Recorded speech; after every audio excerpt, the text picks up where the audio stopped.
ರೇಣುಕಾಸ್ವಾಮಿ ಕೊಲೆ ವಿಚಾರವಾಗಿ ಸ್ಯಾಂಡಲ್ವುಡ್ ನಟ ದರ್ಶನ್ ಅರೆಸ್ಟ್ ಆಗಿದ್ದಾರೆ. ಇತ್ತ ಮನೆ ಮಗನನ್ನ ಕಳೆದುಕೊಂಡ ರೇಣುಕಾಸ್ವಾಮಿ ಅವರ ಕುಟುಂಬ ಸಂಕಟ ಪಡುತ್ತಿದ್ದಾರೆ. ಇದೀಗ ಅವರ ಕುಟುಂಬಕ್ಕೆ ಧ್ರುವ ಸರ್ಜಾ ಅಭಿಮಾನಿಗಳು ಧನ ಸಹಾಯ ಮಾಡಿದ್ದಾರೆ. ರೇಣುಕಾಸ್ವಾಮಿ ನಿಧನದಿಂದ ಅವರ ಕುಟುಂಬಕ್ಕೆ ಆಘಾತವಾಗಿದೆ. ಅವರ ಕುಟುಂಬದ ಪರ ಧ್ರುವ ಫ್ಯಾನ್ಸ್ ಬೆಂಬಲಕ್ಕೆ ನಿಂತಿದ್ದಾರೆ.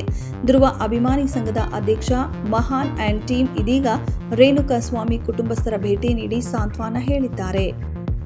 ಈ ವೇಳೆ ನಟ ಧ್ರುವ ಸರ್ಜಾ ಕೂಡ ಕರೆ ಮಾಡಿ ಮಾತನಾಡಿ ರೇಣುಕಾಸ್ವಾಮಿ ಕುಟುಂಬಕ್ಕೆ ಸಾಂತ್ವನ ಹೇಳಿದ್ದಾರೆ. ನಿಮ್ಮೊಂದಿಗೆ ಸದಾ ನಾವು ಇರುತ್ತೇವೆ, ಏನೇ ಇದ್ದರೂ ತಿಳಿಸಿ ಎಂದು ರೇಣುಕಾಸ್ವಾಮಿ ಕುಟುಂಬಕ್ಕೆ ಧೈರ್ಯ ತುಂಬಿದ್ದಾರೆ ಧ್ರುವ ಸರ್ಜಾ. ನೋಡಿ ತುಂಬಾ ಅಂದ್ರೆ ತುಂಬಾ ಬೇಜಾರು ಸರ್.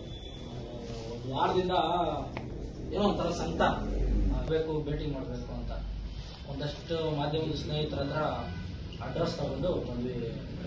ನೆನ್ನೆನೆ ಬರಬೇಕಾಗಿತ್ತು, ನೀವೆಲ್ಲ ಹೊರಗಡೆ ಹೋಗಿದ್ದಾರೆ ಅಂತಂದ್ರು. ಸರಿ ಅಂತೇಳಿ ಇವತ್ತು ಒಂದಷ್ಟು ಜನ ನಮ್ಮ ಯುವಕರ ಹತ್ರ ಎಲ್ಲ ಮಾತಾಡಿ ಬೌದ್ಧರ್ ಫಿಲಮ್ ರಿಲೀಸ್ ಆಗಿತ್ತು all over Karnataka.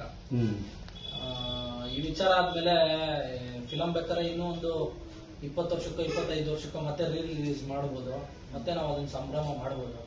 But Renukaswamy ಕುಟುಂಬಕ್ಕೆ ಹಿಂಗಾಗಿರೋದು ನೋಡಿ ಮನಸ್ಸಿಗೆ ತುಂಬಾ ಬೇಜಾರಾಗಿ ಸುಮ್ಮನೆ ಏನಕ್ಕೆ ಅದನ್ನೆಲ್ಲ ಮಾಡೋದು, ಬಂದು ಇಲ್ಲಿ ಹೋಗಿ ಮಾತಾಡ್ಸ್ಕೊಂಡ್ ಬರೋಣ ಅಂತೇಳಿ ನಮ್ಮ ಕೈಲಾಗಿ ಏನು ಸಹಾಯ ಮಾಡ್ಬಿಡೋಣ ಅಂತ ಬಂದ್ವಿ ಸರ್. ಅಷ್ಟೇ, ಏನಿಲ್ಲ ಉದ್ದೇಶ ಇಲ್ಲ.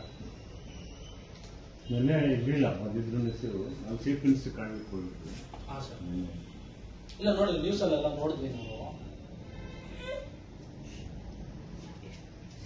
ಇದೆಷ್ಟು ಈ ಹೊತ್ತಿನ ಸುದ್ದಿ. ಮತ್ತಷ್ಟು ಸುದ್ದಿಗಳಿಗಾಗಿ ನೋಡ್ತಾ ಇರಿ ಸಿರಿ ಟಿವಿ.